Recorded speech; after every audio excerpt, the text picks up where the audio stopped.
하나님 말씀 함께 보도록 하겠습니다. 하나님 말씀 신명기입니다. 신명기 10장 1절부터 11절 말씀입니다. 신명기 10장 제가 한 절, 여러분 한 절 교독하겠습니다.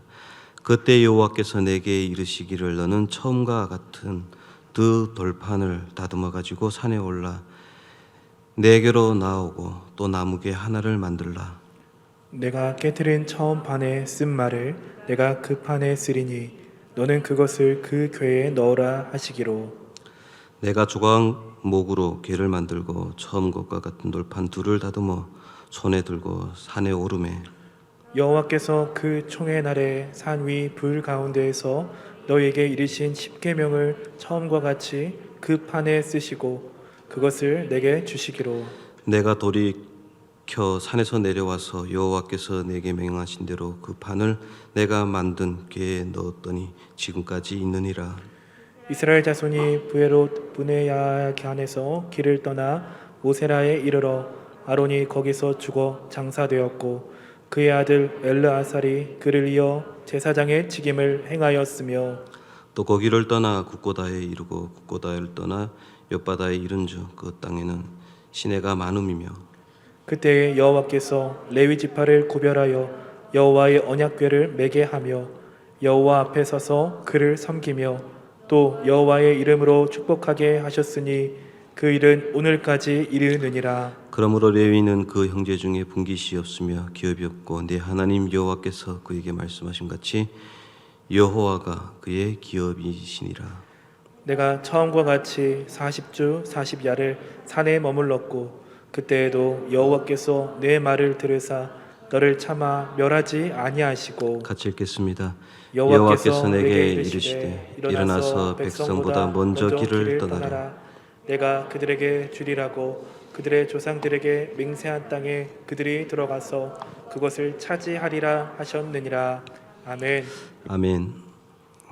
오늘 본문은 신명기 9장에 이어서 결론부에 해당되는 내용입니다. 9장부터 시작된 이야기가 십계명을 다시 받게 되는 이야기로 되어 있습니다. 십계명을 다시 받는 것, 이건 우리가 익숙하게 잘 알고 있는 내용이죠.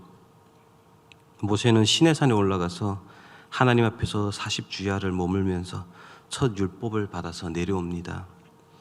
그런데 산 밑에서 모세를 기다리고 있던 이스라엘 백성들이 하나님 앞에 범죄를 하게 됩니다.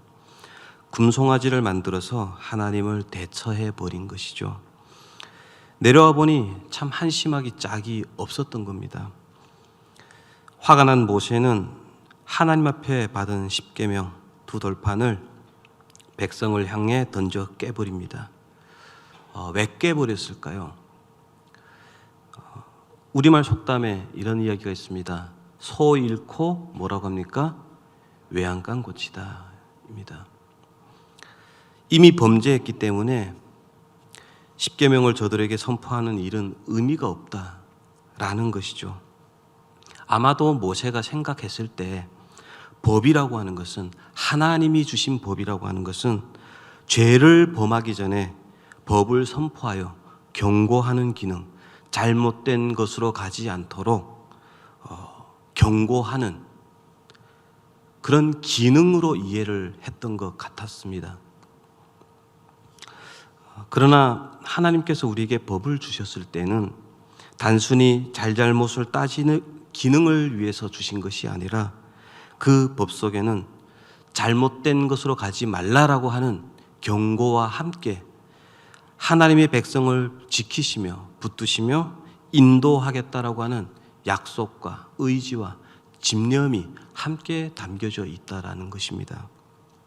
간단한 예를 한번 들어보도록 하겠습니다. 여러분의 성경 지식이 얼마만치 많은지 한번 제가 테스트를 해보겠습니다. 십계명의 제일 첫 번째 계명이 뭡니까? 알고 대답하시는 거 맞습니다. 너는 나 외에 다른 신을 섬기지 말라 이렇게 되어 있습니다. 너는 나 외에 다른 신을 섬기지 말라. 이 법 속에 담겨져 있는 의미가 뭘까요? 단순히 하지 말라라는 것만 있는 것이 아니고 나는 너에게 충분하게 생명과 은혜와 복을 주실 수 있는 분이다. 그러니까 다른 데 가서 기웃거리지 말라. 내가 너를 책임져 주겠다 라고 하는 약속이 함께 포함되어 있는 것이죠. 단순히 다른 신을 섬기지 말라라고 하는 것이 아니라 그 속에는 내가 너를 책임져 줘. 두려워하지 마라 라고 하는 위로가 담겨져 있는 것입니다. 하나님의 법은 옳고 그름을 판단하는 기능을 넘어 약속과 의지가 담겨져 있었던 것입니다. 그 하나님의 마음을 오늘 본문에서는 이렇게 표현합니다. 1절과 2절 우리 함께 읽어보도록 하겠습니다. 시작. 그때 여호와께서 내게 이르시기를 너는 처음과 같은 두 돌판을 다듬어 가지고 산에 올라 내게로 나아오고 또 나무 궤 하나를 만들라. 내가 깨뜨린 처음 판을 쓴 말을 내가 그 판에 쓰리니 너는 그것을 그 궤에 넣으라 하시기로. 아멘. 하나님께서 다시 모세를 부르시고 새 계명을 두 돌판에 새기시고 그것을 궤 속에 넣어 보관케 하십니다. 왜입니까? 이유가 뭐죠? 바로 하나님은 우리의 죄를 미워하시긴 하지만 포기하지 않는 분이다라는 것을 말씀해 주고 싶었던 것이죠. 우리를 은혜로 덮으시고 우리를 붙드시고 책임지시고 반드시 십계명이 요구하는 그 요구를 만족해 하는 인생으로 영광된 자리까지 이끌겠다라고 하는 목적과 의지를 보여주시면서 선포하기 위해서 다시 모세를 부르신 겁니다. 그리고 번거로움을 마다하지 아니하시고 새롭게 십계명을 써주시고 또 보관케 하십니다. 여러분의 신앙이 연륜이 많고 또 신앙적 교육을 참 잘 받으신 걸 전 이미 알고 있습니다. 우리 성도들 중에는 매일 유튜브를 통해서 좋은 설교를 많이 듣고 계시고 매일 큐티도 하시고 또 하나님의 말씀과 규례를 마음속으로 늘 읊조리며 살아가는 많은 이들이 있음을 제가 익히 압니다. 그럼에도 불구하고 여러분의 삶을 한번 돌아보시기를 바랍니다. 말씀을 듣고 읊는다고 해서 외운다고 해서 우리의 삶이 어떻게 늘 견고하던가요? 그렇지가 않습니다. 매일 흔들립니다. 신앙의 연륜이 있고 또 좋은 교육을 받았고 좋은 설교를 매일 들음에도 불구하고 왜 흔들리느냐 이거죠. 흔들리는 이유가 인생이기 때문에 그렇다라고 이야기를 할 수가 있습니다만은 많은 사람들이 보아왔을 때 때로는 야, 저 마음 가운데 진짜 하나님이 계실까? 이런 의심이 들 때가 종종 있는 것을 제가 경험하게 됩니다. 왜 그럴까? 다시 한번 생각해 보지 않을 수가 없습니다. 바로 저는 하나님에 대한 정확한 이해와 또 확신이 부족하기 때문이 아닐까라는 생각을 또 해보게 됩니다. 여러분의 인생을 살아갈 때 갈등이 언제 생기는지를 한번 생각해 보십시오. 하나님의 말씀이 있습니다. 그리고 나에게 욕심, 나의 소원이 있습니다. 근데 이 소원이 말씀에 비해서 작을 때는 우리 마음 가운데는 갈등이 생기지가 않습니다. 근데 말씀과 소원이 같이 있을 때 소원이 똑같다든지 혹은 이것보다 말씀보다 소원이 더 커지면 이겨버리면 우리 마음 가운데는 어떤 현상들이 납니까? 갈등하게 됩니다. 고민하게 됩니다. 흔들리게 됩니다. 신앙이 뭐냐라고 할 때 저는 주도권을, 결정권을 누가 가지느냐에 달렸다라고 생각되십니다. 신앙이 뭐냐라고 할 때 권위를 내가 가지느냐 아니면 하나님께 이양을 하느냐, 그것이 저는 신앙이다. 그것을 우리는 싸워가면서 살아간다라고 생각되어집니다. 우리 모두는 하나님을 압니다. 그래서 하나님의 하나님 되심 앞에 주도권과 결정권과 또 권위를 이양한 사람들입니다. 그것을 우리는 신자다 이렇게 표현을 하죠. 하나님이 옳다고 하시면 그것은 옳은 것입니다.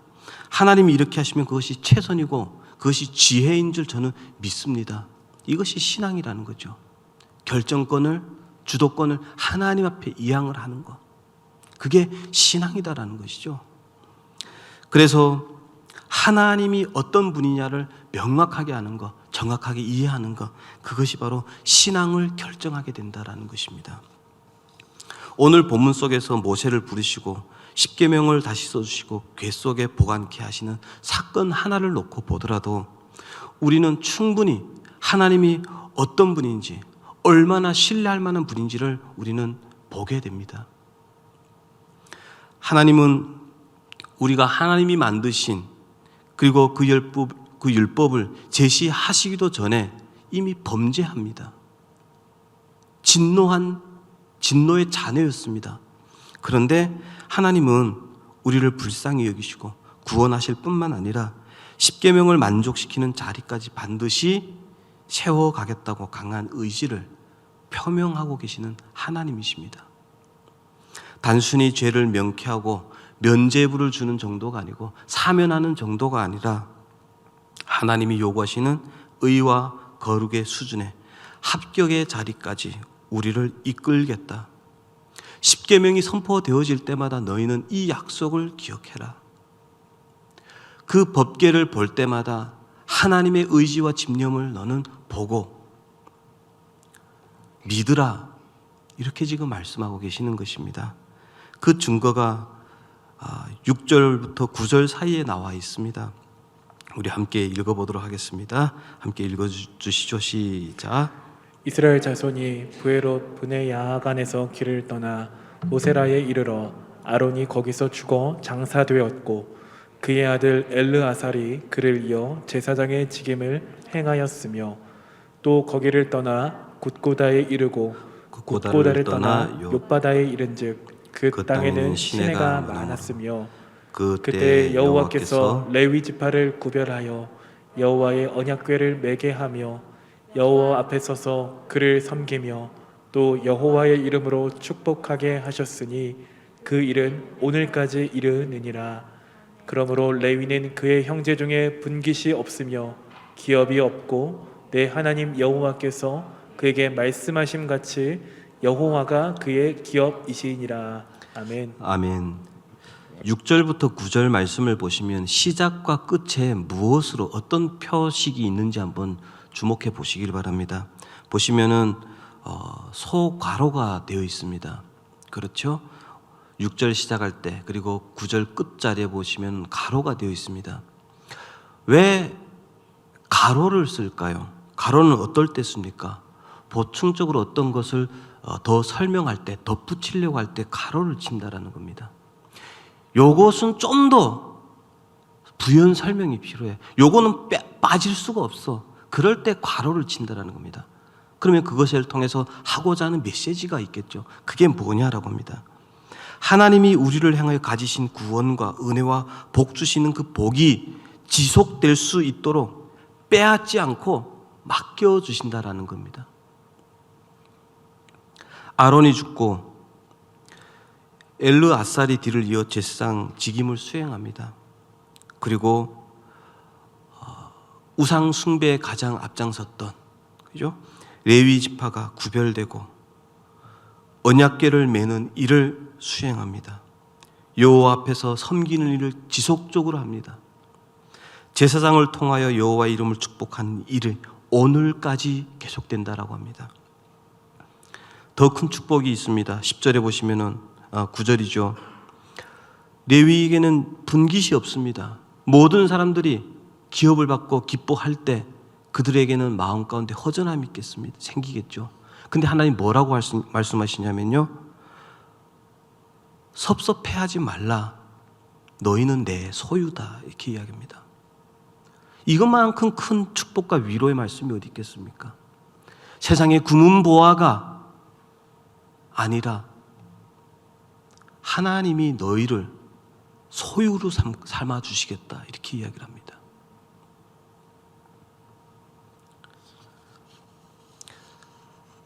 소유를 삼아 포기하지 않으시는 하나님. 이것이 우리를 향한 하나님의 대접입니다. 우리가 생각을 해보아야 될 것. 그러면 왜 하나님은 우리에게 은혜를 베푸시고 하나님께서 당신의 강한 의지를 계속해서 설명하시느냐 이겁니다. 왜일까요?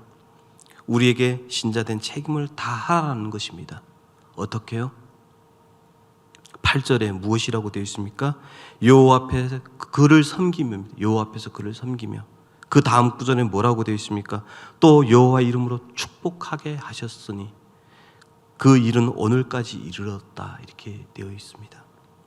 하나님을 섬기는 것과 하나님의 이름으로 축복하는 삶으로 부르셨다라는 겁니다. 우리는 세상의 경쟁자로 세워지지 않았습니다. 우리가 얻은 구원과 우리가 삼아야 될 목표는 의롭게 되는 것이고 거룩하게 되는 것이고 진리 안에 있는 것이고 생명 안에서 생명을 누리는 것이고 생명을 흘러보내는 것입니다.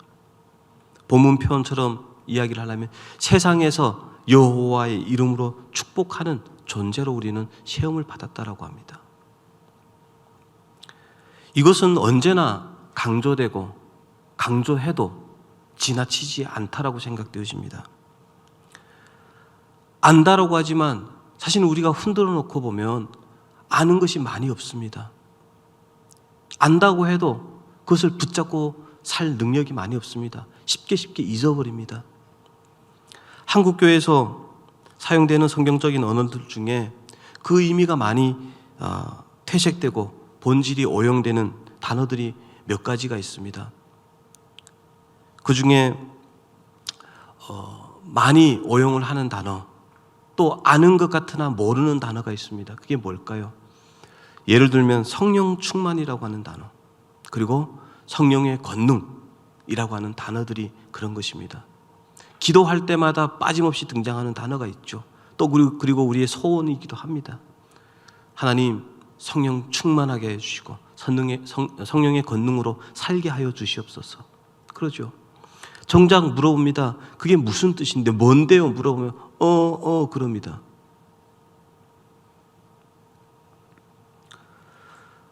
심지어는 성령을 모든 문제를 해결해 주는 어떤 주술방망이로 생각하는 사람들도 있습니다. 성령 충만하면 어떤 노력을 하지 아니하여도, 권능을 가지면 애쓰고 힘쓰는 일이 없어도 결과가 만들어지는 것처럼 생각하는 사람들 종종 보아왔습니다. 성령을 받으면 고민이 없고 늘 기뻐한다라고 생각을 합니다. 그러나 그렇지가 않습니다. 성령을 주시는 이유, 충만하고 또 권능을 허락하시는 이유, 그 모든 것은 하나님께서 우리에게 가지신 하나님의 목표를 이루기 위하여 사용되고 있다는 것입니다. 하나님의 사람으로 살아가고 다리를 놓는 사람으로 그리스도의 충만한 분량에 도달하기까지 도우시는 것으로 성령 하나님이 사용되어지고 동원되어진다는 사실입니다. 그래서 성령 충만이 뭐냐라고 할 때 성령 충만은 하나님의 생각으로 점점 가득해지는 것을 이야기를 합니다. 하나님의 자리가 더 많아지는 것을 성령 충만이라고 합니다. 성령의 능력, 권능이 뭘까요? 디나마이라고 하는 단어를 쓰죠. 뭘까요? 이런 겁니다. 강하게 태풍이 몰아칩니다. 그러면 연약한 풀들은 쓰러지죠. 바람에 휘청이고 망한 것 같고 죽은 것 같은데 다음 날 되면은 뭐가 됩니까? 연약한 풀들이 다시 소생하고 머리를 치켜들고 꽃을 맺고 열매를 맺는 것들을 보게 됩니다. 그게 성령의 권능이라고 하는 단어입니다. 디나마이. 교구를 섬기면서 여러저러 안타까운 일들을 많이 봅니다. 목사인 저도 때로는 어쩌면 저런 일을 하나님이 허락하실까라고 할 만큼의 아파하는 많은 분들을 보게 됩니다. 나는 과연 저 상황에 있으면 어떻게 할까? 어떻게 대처했을까? 근데요, 포기할 것 같은데 감사하는 일을 많이 보게 됩니다. 하나님 앞에 감사하며 살아가는 이들을 많이 보게 됩니다.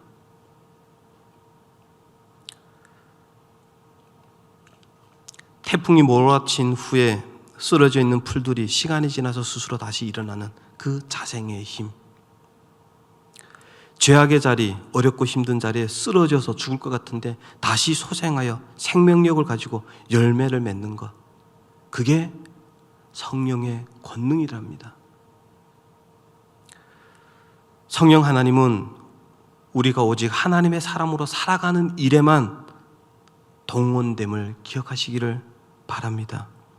성령 하나님은 하나님의 말씀이 땅에 떨어지지 않게 그것을 지키시고 하나님이 이루시려는 그 일을 온전히 이루어지도록 생명력을 불어넣으시고 어려운 가운데 포기하지 않도록 힘을 불어넣어 주시는 일을 하십니다. 나의 소원을 성취시키는 일, 성공한 일에 성령은 결단코 동원되지 않는다라는 겁니다. 하나님이 베푸시는 은혜도 동일합니다. 하나님의 자녀라고 불리는 그 이름에 부끄러워하지 않도록 우리를 이끌어 가시려고 은혜를 주시고 약속 주시며 성령까지 동원해서 성령 하나님까지 동원해서 보혜사라고 하죠. 돕는 자로 우리에게 붙여주셔서 함께 하십니다.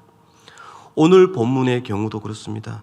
왜 하나님은 우리의 편을 들어주셔야 됐고 마냥 용서만 해주시는 하나님이셔야만 합니까? 우리는 스스로 이런 내용들이 나올 때마다 신학적인 용어들을 우리가 사용할 때마다 다시 한번 우리는 내가 가지고 있는 것 바른 것인지 확인해 볼 수가 있어야 됩니다. 그래서 스스로 답을 가질 수가 있어야 되는 겁니다. 그렇지 않아요? 신앙에 연륜이 있고 많이 배웠고. 자 보세요. 10절에 내가 처음과 같이 40주 40이하를 산에 머물었고 그때에도 여호와께서 내 말을 들으사 너희를 참아 멸하지 아니하시고, 주목해 보실 문장, 너를 참아 멸하지 아니하셨다라고 합니다.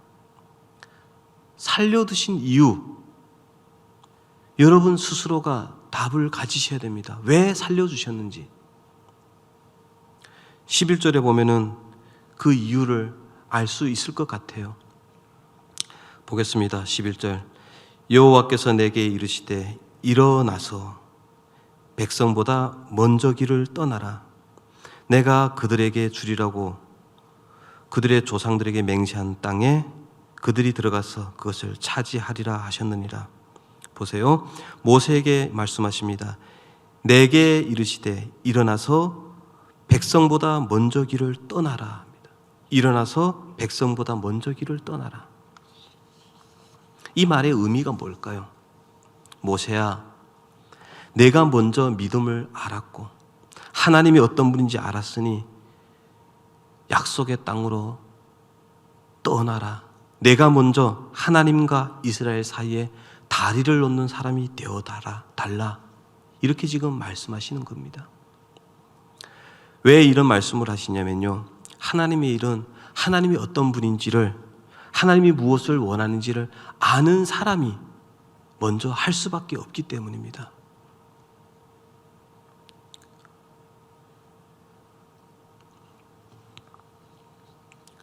성부 하나님의 마음을 누가 제일 잘 알까요? 바로 성자 하나님입니다. 그래서 성자 하나님이 인간을 구원할 수 있는 방법이 이것밖에 없다라는 것을 알고 있기 때문에 낮아지셨고 능욕을 당하셨고 십자가에서 못 박혀 죽으셨던 겁니다. 알기 때문에 먼저 행하더라는 겁니다. 예수님의 그 순종과 희생이 생명을 만들어냈습니다. 우리가 주일에 모세의 부르심에 대해서 살펴보았습니다. 그리고 수요일에는 모세가 하나님을 처음 만났을 때 그 부르심 앞에 어떻게 행동을 했는지를 우리는 잘 알고 있습니다. 익히 들어 알고 있는 내용을 다시 한번 짚어보자면, 모세는 어떤 모습이었습니까? 주저주저했습니다. 핑계를 댔습니다. 모세가 하나님을 몰라서 주저했을까요? 핑계댔을까요? 아닙니다. 모세는 분명히 하나님을 압니다. 근데 그 하나님을 확신할 수가 없었습니다. 왜냐면요, 하나님의 이름으로 하나님의 사명이다라고 생각을 하고 그는 이스라엘을 한번 일으켜 보려고 했습니다. 그런데 아니었습니다. 그는 하나님을 알았으나 확신을 가질 수가 없었습니다. 그래서 애굽으로 가는 걸 주저했습니다. 그 뒤의 이야기는 우리가 다 잘 알고 있습니다. 하나님께서 바로에게 10가지 재앙을 내렸습니다. 여러분에게 질문해 보겠습니다. 그 10가지 재앙으로 인해서 가장 큰 혜택을 입은 사람, 가장 큰 변화를 받은 사람이 누굴까요? 이스라엘 백성일까요? 모세일까요? 모세입니다. 당사자 모세가 가장 큰 혜택을 입었습니다. 그래서 출애굽을 하고 나왔을 때, 홍해가 그들 앞을 가로막았을 때 모세가 얼마나 멋진 모습으로 서 있는지 우린 잘 압니다. 뭐라고 기도합니까? 뭐라고 이야기합니까? 이스라엘 백성들에게 여호와께서 너희를 위해 싸우시리니 너희는 가만히 있을지어라. 가만히 있어라. 여호와께서 너희를 위해 싸우신다. 얼마나 멋있습니까? 많은 것들을 경험하면서 그는 알았습니다. 흔들림 없이 알았습니다. 하나님은 어떤 분이시냐? 우리를 위해 싸우시는 분. 더 나아가서 오늘 이 우상 숭배라고 하는 금송아지 우상 숭배를 통하여 모세는 출애굽기 33장 18절에 보면 이렇게 기도합니다. 원컨대 주의 영광을 내게 보이소서. 이렇게 기도합니다. 이 주의 영광을 보이소서라고 하는 말은 어떤 찬란함을 보기를 원합니다. 이거 아닙니다. 하나님이 어떤 분인지 더 깊이, 더 많이 알고 싶습니다. 하나님을 알기를 원하니 하나님 보여주십시오. 이런 기도인 것이죠. 그 기도에 대해서 하나님께서 출애굽기 33장 20절부터 23절에 보면은 이렇게 이야기를 합니다. 내 얼굴을 보지 못하리니 나를 보면은 살 자가 없다. 그러시면서 하시는 말씀이 내가 한 바위를 명하여 너를 그곳에 세우리니 내가 손으로 너를 가리워서 지나갈 때 너는 내 등을 보리라. 이렇게 이야기를 합니다. 더 붙여서 이어서 하시는 말씀이 출애굽기 34장 6절에 보면 이렇게 이야기를 합니다. 여호와로라 여호와로라 자비롭고 은혜롭고 노하기를 더디하시고 인자와 진실이 많으신 하나님이다. 이렇게 이야기를 합니다. 10가지 재앙을 통해서 하나님은 알았습니다. 그러나 더 많이 알고 싶었습니다. 그 하나님이 어떤 분인지 더 확실히 알고 싶었습니다. 그랬더니 하나님께서 보여주시고 말씀해 주셨던 건 뭐냐면요, 자비롭고 은혜롭고 노하기를 더디하시고 인자와 진실로 너희를 대하신 하나님, 그래서 너희를 끝까지 붙잡고 책임지고 이끌어가는 하나님이다. 이렇게 이야기를 합니다. 모세는 이 하나님을 붙잡고 평생을 살아갑니다. 남은 인생을 하나님 앞에서 살아갑니다. 어떻게 살아갑니까? 수시로 하나님을 부인하고 하나님을 떠나 외면하는 이스라엘 백성들 앞에 설득하는 자로, 중보자로, 다리를 놓는 사람으로 살아갑니다. 수십 년 광야 생활을 하면서 하나님 앞에 범죄한 이스라엘 백성 볼 때마다, 그리고 심판하고 또 은혜 베푸시고 또 참으시고 인내하시는 하나님 보면서 어떤 마음으로 모세는 섰을까요? 먼저 울지 않았을까요? 그 안타까운 마음이 이 신명기를 기록했다라는 겁니다. 그래 마저 출애굽 사건, 그 사건마저도 처음 일으키신 분은 하나님이셔요. 뭐 자랑하고 내세울 만한 것이 있어서 하나님께서 우리를 구원하신 것 아니야. 뭐 어떤 기특한 부분이 있어서 하나님께서 그 큰 구원을 베푸신 것 아니야. 아브라함과 이삭과 야곱에게 하신 그 약속을 지키시려고 시작하신 일이었어. 그 모든 가정 가운데서 부모가 자식을 대함과 같이 하나님께서 이스라엘 백성을 대하지 아니하셨다면, 하나님이 진실로 은혜와 긍휼과 자비로 인자와 진실로 대하지 아니했더라면 우리 모두는 죽어 없어진 존재였을 거야. 그러나 이렇게 살 수 있었던 것은 하나님이 오래 참고 그 붙드신 손을 포기하지 아니하였기 때문에 우리는 살 수가 있었던 거야. 그러니 제발 하나님 말 좀 들어라. 이제 제발 불러내신 그 부르심에 따라서 하나님이 원하시는 뜻대로 제발 살아달라. 이런 이야기들을 끊임없이 그들 옆에서 그들과 살아내면서 이야기를 할 수밖에 없었던 것입니다. 모세에게 목이 곧은 백성과 함께 먼저 길을 떠나라. 내가 먼저 하나님이 어떤 분이심을 알았으니 그 말씀대로 그들에게 가르치며 살아내라 라고 말씀하셨던 하나님이 동일하게 오늘 2022년 우리에게도 요구하는 말씀이라고 생각되어집니다. 담임 목사님 기도하시면서 22년에는 하나님 다리를 놓는 사람 되게 해주십시오 라고 하는 표어가 우연히 주어진 어떤 하나의 명분을 만들기 위해서 주어진 건 아니다라고 생각되어집니다. 그것은 하나님이 우리에게 요구하시는 요구고 명령이다라고 생각되어집니다. 내가 진짜 하나님의 말씀을 아느냐, 내가 진짜 하나님이 어떤 분인지를 아느냐, 그러면 내가 먼저 믿음의 발걸음을 옮겨라. 그러면 이스라엘 백성에게 약속하신 땅을 주셨던 것처럼 너와 내 가족과 내가 만나는 이웃들에게 내 소원과 만족을 이루어 가리라. 여러분이 먼저 살아내시기를 부탁드립니다. 2022년 하나님을 경외함으로 우리에게 소원하시는 하나님의 뜻과 목적을 온전히 이루어드리는 한 해가 되기를 소망해 봅니다. 그 길은 고단합니다. 힘겨운 자리가 될 것입니다. 그 길에서 그 삶에서 우리는 더 많이 희생해야 되고요. 어쩌면 더 많이 눈물 흘릴 수도 있습니다. 더 많이 절제해야 되고 더 많이 인내해야 할 수도 있습니다. 그러나 홀로 아닙니다. 절대로 홀로 아닙니다. 그리고 마냥 손해보고 마냥 아픔만 있는 것 아닙니다. 그 안에는 기쁨도 있을 것이고 하나님의 위로가 있을 것이고 더욱더 하나님을 아는 영광을 보게 되는 그런 은총이 함께 있을 줄 믿습니다. 말씀을 정리하겠습니다. 인간은 사랑을 받을 만한 구석이 없습니다. 신실하지도 못하고 받은 복을 지켜낼 능력도 없습니다. 늘 잊어버립니다. 지혜롭지도 못합니다. 미련하고 게으릅니다. 그래서 모세가 너무 한심해서 십계명을 깨야 했고 깨뜨릴 수밖에 없었던 그런 모습이지만 하나님은 우리를 포기하지 않습니다.